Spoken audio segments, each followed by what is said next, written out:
Nouveau régime. Une chronique présentée par Caroline Perret, diététicienne et nutritionniste.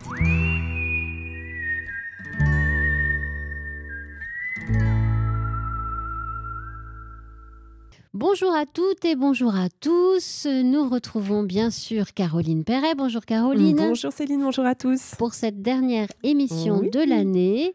Alors, s'annonce très bientôt, là. Peut-être qu'au moment où vous écoutez cette émission, on est déjà au mois de janvier.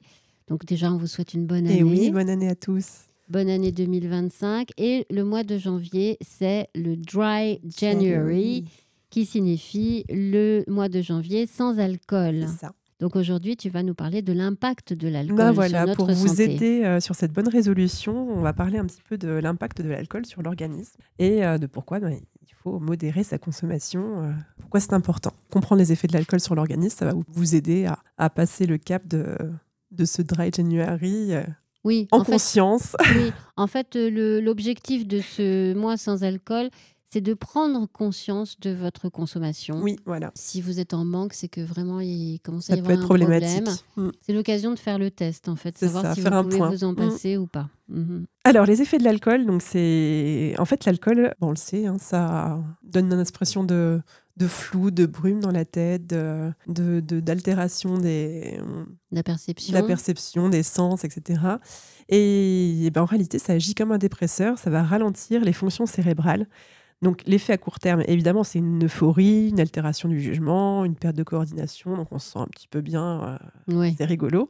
Mais les effets à long terme, ça va être des dommages cognitifs et un risque accru de dépression et d'anxiété parce que voilà, ça coupe quand même des connexions au niveau du cerveau, ça bloque certains métabolismes, donc le mTOR, donc, qui est responsable dans le foie du métabolisme des sucres, donc de la nourriture en fait, du cerveau, de l'apport en nourriture du cerveau. Et donc, ça crée des dommages au niveau cognitif. Et ça, c'est dans le foie. Voilà, ça se passe au niveau du foie. Donc, ça bloque le métabolisme des glucides.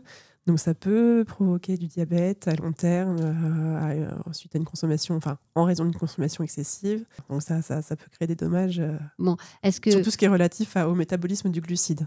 D'accord. Est-ce que toute proportion gardée, bien sûr, boire raisonnable... Parce qu'il y a eu une époque... Je ne sais pas, parce que tu es peut-être trop jeune pour t'en rappeler, mais il y a eu une époque où on disait que c'était bien de boire un verre de vin par jour. Je pense qu'on en est revenu, mais... Oui, on en est revenu. Alors, maintenant, c'est vraiment... c'est pas bien. Il faudrait se limiter à un verre de vin par jour. Parce qu'il y a quand même, dans le vin rouge notamment...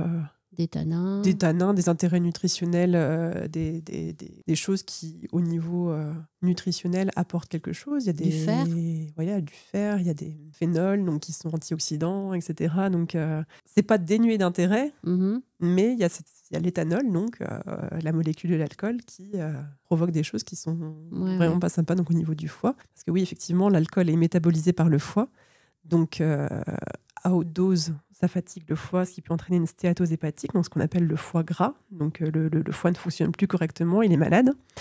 Des hépatites, et puis à long terme, donc des cirrhoses, donc qui sont vraiment une altération des fonctions du foie et de la structure même. Oui, le foie devient fibreux. Devient fibreux, donc ne fonctionne plus du tout correctement. Parce que le foie, c'est le filtre de notre corps. C'est ça, en fait, le foie, c'est vraiment la grosse place du métabolisme. En fait, c'est vraiment là que toutes les choses sont digérées, entre guillemets, coupées. C'est vraiment la zone... J'allais dire qu'est-ce qu'on appelle une crise de foie, mais c'est peut-être pas le propos, là. Je m'éloigne.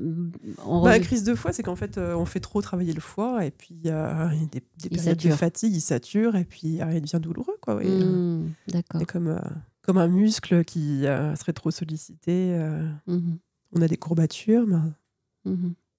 Ça se passe au niveau des tissus du foie. Et, voilà.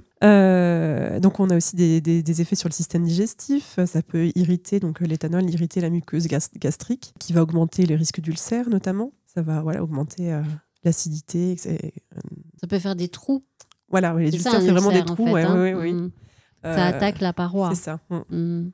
Ça va irriter et ça va rendre... la muqueuse gastrique plus susceptible à être inflammée et à se perforer, à faire des ulcères. Quoi.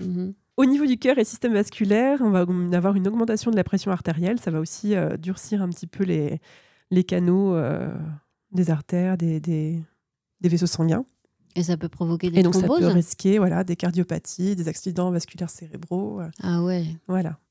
Donc, effectivement, l'alcool, c'est pas juste rigolo et Une fois de temps en temps, une question ça de va. bon vivant. Voilà. Il faut vraiment limiter sa consommation. Donc, ce qui est recommandé, c'est de limiter la consommation à 1 verre par jour pour les femmes, 2 pour les hommes, et inclure systématiquement dans la semaine des jours sans alcool, au moins 2. Et puis, on a toujours des alternatives sans alcool. Si on veut passer des bonnes soirées, il y a par exemple les mocktails qui sont des cocktails sans alcool à base de jus de fruits, d'herbes et d'eau pétillante. Il y a des œufs aromatisés. Il y a aussi dans le commerce pas mal de soft drinks qui peuvent, des boissons sans alcool qui permettent d'avoir des goûts, de faire des cocktails intéressants, colorés, et de changer un petit peu des sodas. Et comme on dit, sans alcool, la fête est plus folle. Et voilà, ouais.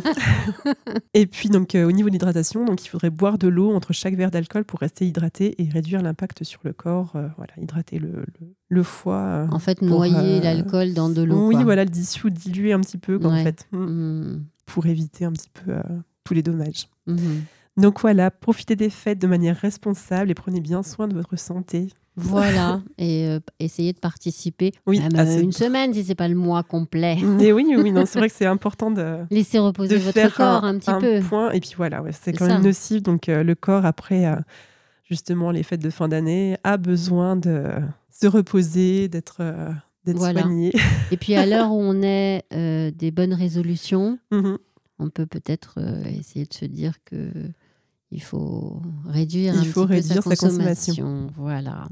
Merci beaucoup, Caroline. Avec plaisir. Bonne Et on se retrouve la semaine prochaine, parce que la semaine prochaine, c'est la galette, quoi. On va vous faire la recette. C'est le moment. Bonne semaine à toutes et à toutes. À la semaine prochaine. Au revoir.